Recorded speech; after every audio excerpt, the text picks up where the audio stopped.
Good morning everyone. Today we start chapter 1 geography portion revision of that chapter. Okay. So please children, please keep your notebook in front of you and hold your pencil or any pen on your hand. Please keep your notebook in front of you.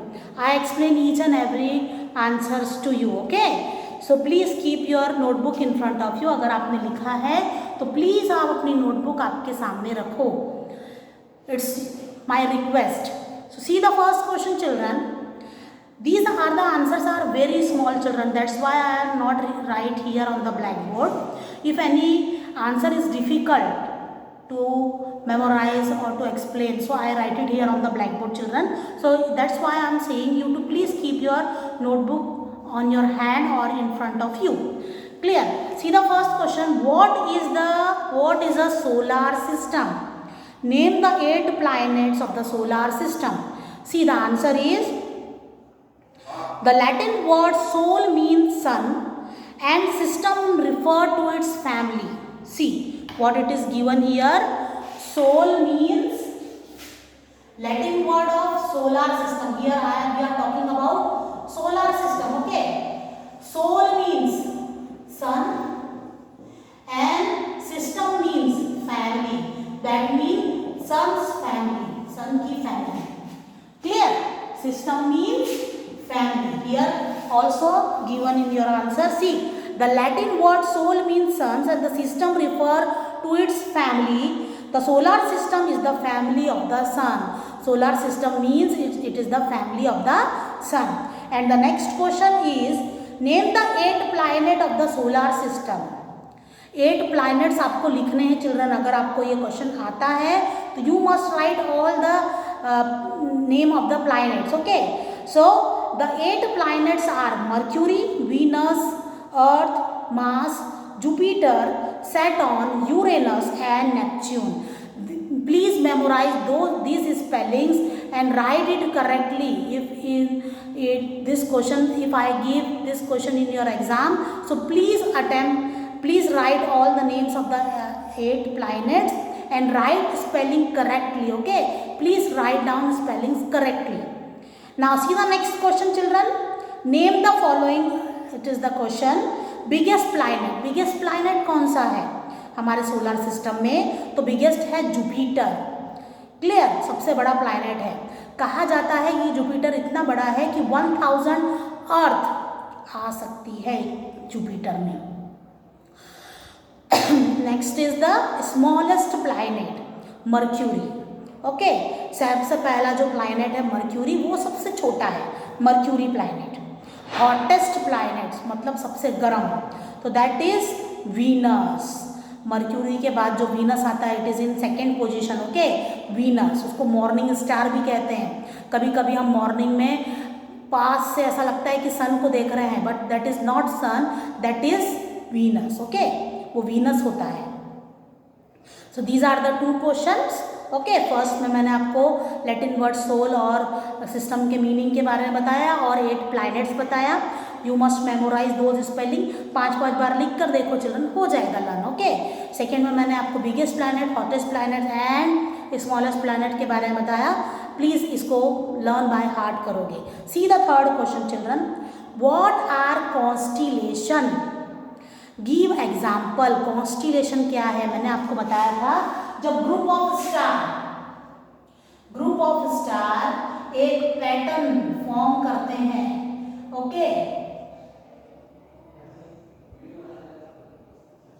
एक pattern form करते हैं,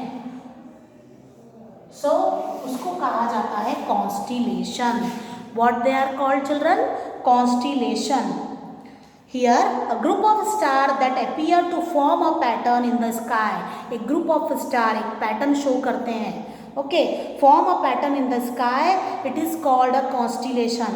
And the example is Ursa Major, Big Dipper or Great Bear. Please memorize these example. Okay, and must write in your exam.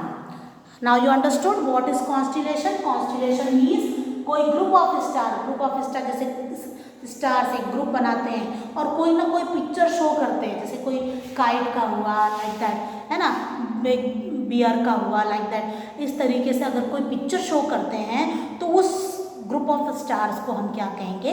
Constellation. Clear children? See the next question. Next question is, what do you understand by orbit? Next question is, what do you understand by orbit?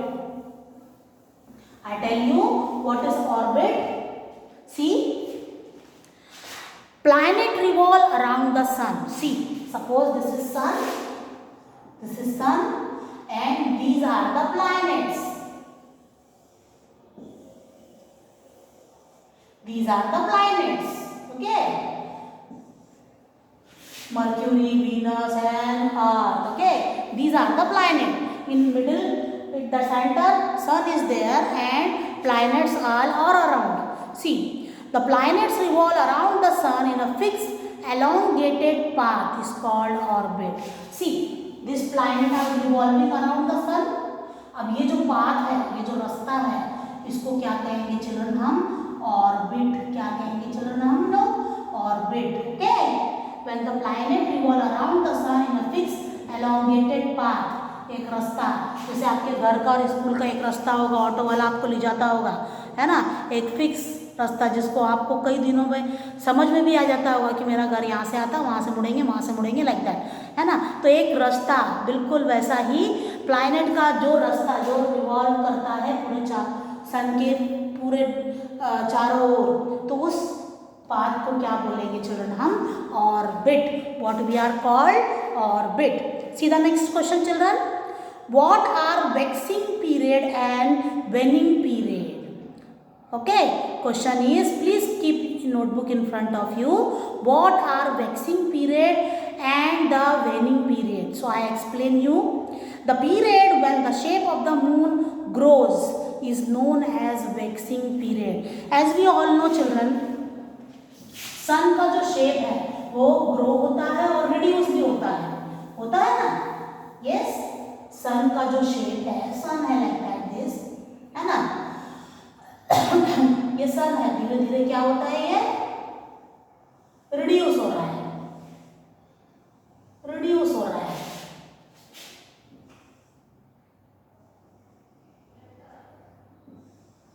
Reduce होते जा रहा है ना। पहले full है, थोड़ा कम हुआ, थोड़ा कम हुआ, और फिर और थोड़ा कम होते जा रहा है ना, लाइक दिस। तो क्या कहेंगे? रिड्यूस। तो उसको क्या कहेंगे? सी, अब देखो फर्स्ट लाइन क्या है? The period when the shape of the moon grow is known as waxing period. Suppose moon की स्टार्टिंग ऐसी है, ग्रो होते जा रही है, ग्रो होते जा रही है, ग्रो होते जा रही है, फुल मून पर आई, तो यहाँ से यहाँ तक के प्रोसेस आने को हम क्या कहेंगे? Waxing period. What we call? Waxing period. Clear?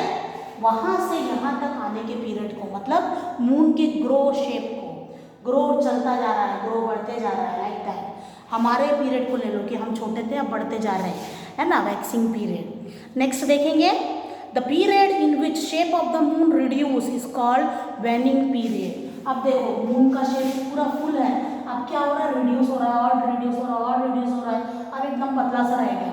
तो यहाँ से यहाँ तक के जाने को पीरियड को हम क्या बोलेंगे? Weaning period. What we call children? Weaning period. Full moon से हाफ मून से भी कम होना, उसको हम क्या कहेंगे? वेनिंग। और हाफ मून से लेकर फुल मून में कन्वर्ट होना, that means grown up shape होना, उसको हम वैक्सिंग पीरियड कहेंगे। Understood this answer children? See the next one children. Answer the following in detail. What is the universe? How was it formed? Universe is the name that we use to describe the collection of all things that exists in space. Space की बात हो रही है. What is universe? मैंने कहा what is the universe? तो universe का देखो answer. Universe is the name that we use to describe the collection of all things that exist in space. Space में क्या क्या रहता है? चलो, मून्स रहते हैं, स्टार्स रहते हैं, एस्ट्रॉयड्स रहते हैं, कॉमेट्स रहते हैं, ये सारी चीज़ें रहती हैं, है ना, है। तो ये सारी चीज़ जो स्पेस में रहती है आसमान में, उसको यूनिवर्स कहा जाएगा, पूरे कलेक्शन को यूनिवर्स कहा जाएगा। There are millions and millions of stars in the sky, okay, asteroids, comets, so many are there, so all the collection of these things are called universe। पूरे को मिलाकर क्या बोला जाएगा? यूनिवर्स। आसमानी चीज़ है, हाँ, हम लोगों को मिला के नहीं बोला जाएगा। सी the next point. Next 2 question है इसमें। हाउ वॉज इट फॉर्म, ये कैसे बना? How was it form? It was form 13.8 billion year ago. Billion, not million, billion year ago, when huge burning of ball of fire consisting matter exploded with a big bang, है ना? जब क्या बोला गया है? when a huge burning ball of fire, एक समझ लो बहुत बड़ा ball of fire, consisting matter, कई सारे मैटर इन्वॉल्व है उसमें, कई सारी चीज़ें हैं जो बर्न हो रही है, consisting matter, and exploded with big bang. Exploded मतलब फट गया विद अ बिग बैंग, है ना? उससे हमारा यूनिवर्स बना है। अलग अलग चीज़ें अलग अलग दूर पे जाकर फैल गई और ग्रेविटेशनल के कारण वो पास नहीं आ रही है, तो उनको क्या कहेंगे हम? इस तरीके से यूनिवर्स फॉर्म हुआ है जब big ball of fire exploded हुआ है और it can spread all over the space. In this way universe are form, universe is form, okay. Now next answer is, next question, see the next question. Differentiate between terrestrial planets and gas planets, दोनों में different बताओ। Terrestrial planet क्या होते हैं? See first para, Mercury, Venus, Earth, Mars, first 4 planets close to the sun. These 4 planets are close to the sun, are called inner planet. They are made up of rock and are also called terrestrial planet. तो first 4 planet जो mercury, Venus, Earth, Mars होते हैं, जो first 4 planet है, उनको inner planet कहा जाता है, and in another word it is also called terrestrial planet, okay. Then see the next para, the rest 4 planet, अब 4 तो ले लिए, 4 बाकी, वीनस, अर्थ, मार्स, ये सारे तो ले लिए, मर्क्यूरी, वीनस, अर्थ, मार्स, है ना, और बाकी the rest 4 planets, Jupiter, Saturn, Uranus and Neptune, are outer planet. वो इनर थे तो ये आउटर हुए, okay, outer planet. They are made up of gases and are also called gas giant, okay, they are made up of gases and those are made up of rock, that's why they are called terrestrial, and these are made up of gases, that's why these planets are called gas giant. Understood children? What are terrestrial planet and what are gas giant? See the next answer children. What factor make life possible on earth? कौन से factors हैं जिनसे life possible हुई है earth पर? Very important answer, okay. See the first point, due to adequate distance of the earth from the sun. मैंने आपको बताया जैसे कि ये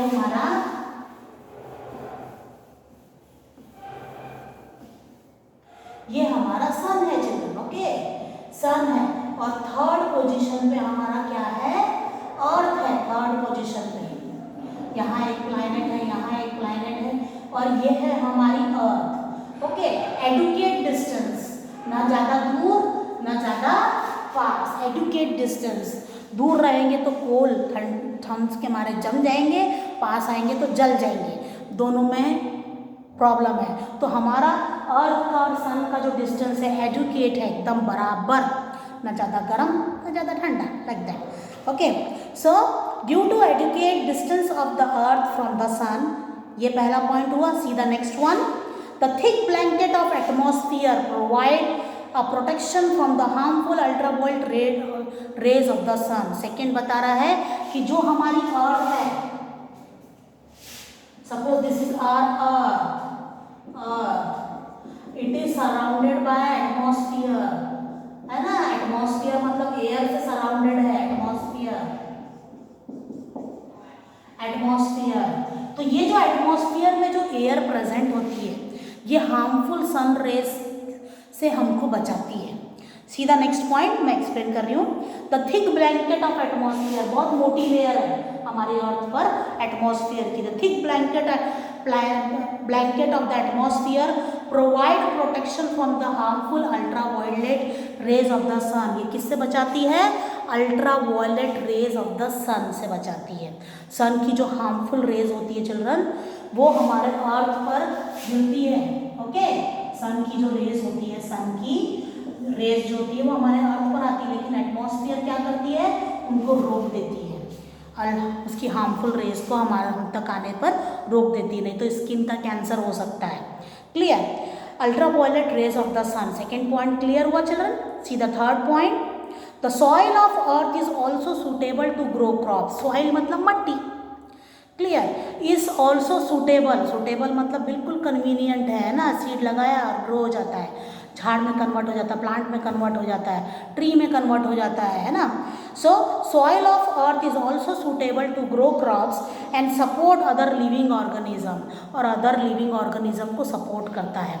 soil is suitable to grow crops, पहला सॉइल से ग्रो क्रॉप्स होते हैं, and it support other forms of life also, other organism of life. Plant होगा तो एनिमल उसको खाएंगे, है ना, ऑक्सीजन इधर से मिलेगा तो कार्बन डाइऑक्साइड इधर से मिलेगा। इस तरीके से हर ऑर्गेनिज्म को ये सॉइल सपोर्ट करती है। क्लियर? हमारी लाइफ को ये चीज़ें सपोर्ट करती है। लास्ट है what is a moon. What do you understand by phases of the moon?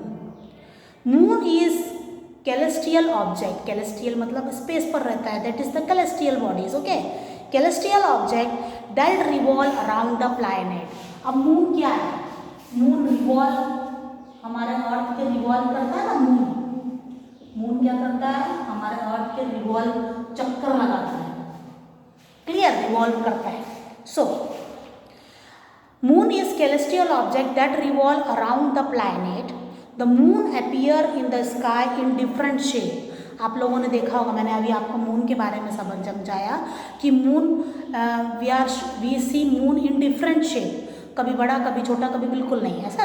The moon appear in the sky in different shape. These different shape of the moon are refer to as, ये different shape of the moon को क्या बोला गया है?